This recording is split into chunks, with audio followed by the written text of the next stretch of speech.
یکدم وہ آدمی بولا، اچھا اچھا تیرا نام میرا ہے، چل اپنے گھر جا، رات کو باہر نہیں نکلتے۔ شاید وہ آدمی نشے میں تھا جو اور کچھ نہیں پوچھا۔ میں آگے چلی گئی اور پھر بہت دیر تک چھپتے چھپاتے اندھیرے میں چلتی رہی۔ میرے پیروں میں چپل بھی نہیں تھی۔ میرے پیر زخمی ہو گئے تھے، لیکن اتنے سے زخم کا کیا بھلا دکھ جب میرا دل زخموں سے چور چور تھا۔ صبح کی ہلکی ہلکی روشنی میں مجھے ایک اسکول کی عمارت نظر آئی۔ وہاں لوگ چاروں طرف پہرا دے رہے تھے۔ وہ اسکول ایک گلی میں تھا۔ ایک آدمی نے کہا، بیٹی تو کون ہے؟ اس کے لہجے سے معلوم ہو گیا کہ وہ مسلمان ہے۔ میں نے جھٹ اپنی پیشانی سے ستارہ ہٹا لیا اور اپنی مٹھی میں بند کر لیا۔ میں ایسا محسوس کر رہی تھی کہ اس ایک رات میں اتنا لمبا سفر طے کر لیا ہے کہ شاید میں اپنی دادی اماں اور دادا ابا سے بھی بڑی ہو گئی ہوں۔ اس آدمی کی آواز پر میں چونک پڑی۔ میں نے کہا، میں ایک لڑکی ہوں، میرے سب۔ یہ کہہ کر میں پھوٹ پھوٹ کر رونے لگی۔ اس آدمی نے مجھے اسکول کے اندر بھیج دیا، جہاں میرے جیسے بہت سے بچے اور عورتیں غموں سے نڈال موجود تھے۔ ایک عورت نے کہا، بیٹی تمہارا نام کیا ہے؟ میں نے کہا، سکینہ۔ میرے سب ختم ہو گئے ہیں، میں معلوم نہیں کیوں بچ گئی۔ یہ کہہ کر میں پھر پھوٹ پھوٹ کر رونے لگی۔ روتے روتے بے ہوش ہو گئی۔ جب مجھے ہوش آیا تو ایک عورت مجھے پانی پلا رہی تھی۔ پھر اس نے مجھے ایک سوکھی روٹی کا ٹکڑا دیا۔ بیٹی یہ کھا لو۔ میرا دل نہ چاہا بھلا ایک سے ایک اچھی غذا کھانے والی، اور وہ بھی نخروں کے ساتھ، اور آج سوکھی روٹی کا ٹکڑا کیسے کھاتی؟ وہ عورت سمجھ گئی۔ اس نے مجھے دکھا کر ایک ٹکڑا اپنے منہ میں رکھا، تھوڑی دیر نرم کیا اور پانی کا ایک گھونٹ پی لیا۔ حالانکہ اس عورت کی آنکھوں میں بھی آنسو جھلملا رہے تھے، لیکن وہ مجھے حوصلہ دے رہی تھی۔ پھر میں نے بھی ایک ٹکڑا منہ میں رکھا، تھوڑی دیر نرم کیا اور پانی پی لیا۔ نامعلوم مجھے اس اسکول میں کتنے دن اور کتنی راتیں گزارنا پڑی۔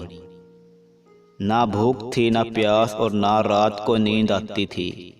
جیسے ہی رات ہوتی، مجھے اپنے گھر کی گزرنے والی آخری رات، جو کہ قیامت کی تھی، وہ مجھے یاد آ جاتی، اور یکے بعد دیگرے سب میرے سامنے آ کر کھڑے ہو جاتے۔ پھر اپنے آپ پر غصہ بھی آ جاتا کہ میں چھپ کیوں گئی تھی۔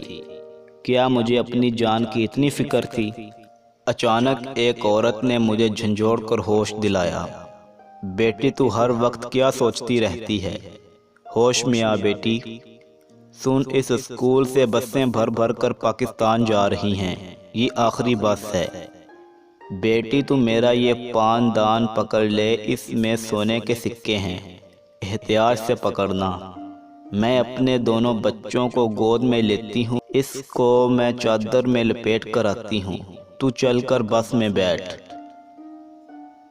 میں نے اس کا پان دان پکڑا اور بس کی طرف چل دی، اور پھر جلد ہی بس کے پاس پہنچ گئی۔ پان دان وزنی تھا، جس کی وجہ سے مجھ سے بس میں نہیں چڑھا جا رہا تھا۔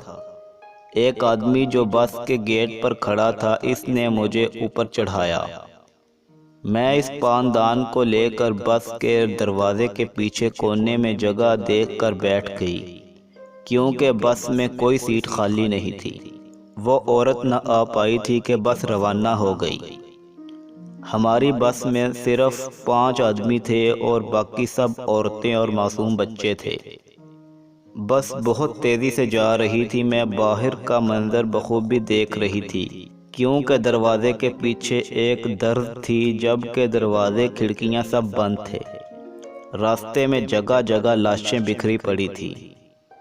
چاروں طرف سے آگ ہی آگ نظر آتی تھی۔ ہندو اور سکھ اپنے ہاتھوں میں ننگی تلواریں لیے پھر رہے تھے۔ ایک بار پھر میں صدمے اور خوف سے بے ہوش ہو گئی۔ جب مجھے ہوش میں لایا گیا، تب میں ایک کیمپ میں تھی۔ ایک عورت میرے سر پر شفقت سے ہاتھ پھیر رہی تھی۔ اس نے بہت پیار سے میرا نام پوچھا۔ لیکن میں ڈر رہی تھی کہ نہ جانے کہاں ہوں۔ پھر اس عورت نے کہا، بیٹی اب تم پاکستان میں ہو، خوف مت کھاؤ۔ میرے ہونٹ لرز رہے تھے لیکن میری آواز نہیں نکل رہی تھی۔ پھر میں نے بمشکل اس کو اپنا نام بتایا۔ اس عورت نے کہا، میں تمہیں اپنی بیٹی بنا کر رکھوں گی، میری کوئی اولاد نہیں ہے۔ میں نے یہاں کی گورنمنٹ سے تمہیں گود لے لیا ہے۔ میں نے پاکستان کی زمین کو بہت غور سے دیکھا، میں سمجھ نہیں پا رہی تھی کہ میں نے کچھ کھویا ہے یا پایا ہے۔ بس یہی سوچتے ہوئے بے اختیار میں زمین پر جھکی اور پیارے وطن کی مٹی اٹھا کر آنکھوں سے لگا کر اپنی پیشانی پر لگا لی۔ میرا یہ عمل بے اختیار تھا۔ پھر میری آنکھوں سے چند قطرے میرے گالوں پر پڑی کئی دنوں کی دھول کو دھوتے چلے گئے۔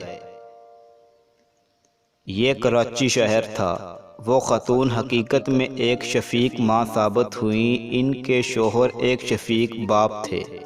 میں انہیں اماں جی اور ابا جی کہہ کر مخاطب کرتی تھی اور وہ دونوں مجھے پیار سے بٹو رانی کہتے تھے۔ ابا جی کسی کمپنی میں فورمین تھے۔ اکثر میں ان کو خلا میں گھورتے دیکھا کرتی تھی۔ ایک دن میں نے ہمت کر کے ان سے پوچھ ہی لیا، ابا جی اب تو ہم آزاد ملک کے آزاد شہری ہیں، پھر اب آپ فکر مند کیوں رہتے ہیں؟ ابا جی کے چہرے پر کچھ مسکراہٹ دوڑ گئی۔ انہوں نے کہا، بٹو رانی بے شک ہم آزاد ملک کے آزاد شہری ہیں۔ آزادی تو اللہ تعالیٰ نے ہم کو قربانیوں کے بعد دے دی ہے، لیکن اس آزادی کو برقرار رکھنا بہت بڑی ذمہ داری کا کام ہے۔ پھر ابا جی نے کہا، بٹو رانی ہم کو صرف اور صرف زمین کا ٹکڑا ملا ہے، اس میں نہ تو فیکٹریاں ہیں، نہ ملیں، نہ کارخانے۔ ان دنوں پاکستان کو بے شمار مسائل کا سامنا پڑ رہا تھا۔ میں نے حیران ہو کر معلوم کیا، ابا جی ہم پھر کس طرح ترقی کریں گے، کیسے ان مسائل کا مقابلہ کریں گے؟ ابا جی نے حوصلے سے کہا، بٹو رانی انشاءاللہ ہم بہت جلد اس طرح ترقی کریں گے کہ ہم اتحاد و اتفاق اور اصرار و قربانی کو اپنا ہتھیار بنا لیں گے۔ بس بیٹا دعا کیا کرو کہ ہم میں پست ہمتی اور خود غرضی پیدا نہ ہو۔ آج میری عمر 61 سال ہے۔ میں دیکھ رہی ہوں کہ ہمارے بڑوں نے اتفاق و اتحاد اور اصرار و قربانی کو ہتھیار بنا کر خوب محنت کی، جس کے نتیجے میں آج پیارا وطن پاکستان سرسبز، شاد و آباد اور اس کے عوام خوشحال ہیں۔ بس اب ہم سب کا فرض ہے کہ ہم پست ہمتی اور خود غرضی کو اپنے پاس بھٹکنے نہ دیں۔ آج کی کہانی اتنی ہی تھی۔ اگر آپ کو یہ کہانی پسند آئی ہے تو میرے چینل کو سبسکرائب کریں، ویڈیو کو لائک کریں۔ اللہ حافظ۔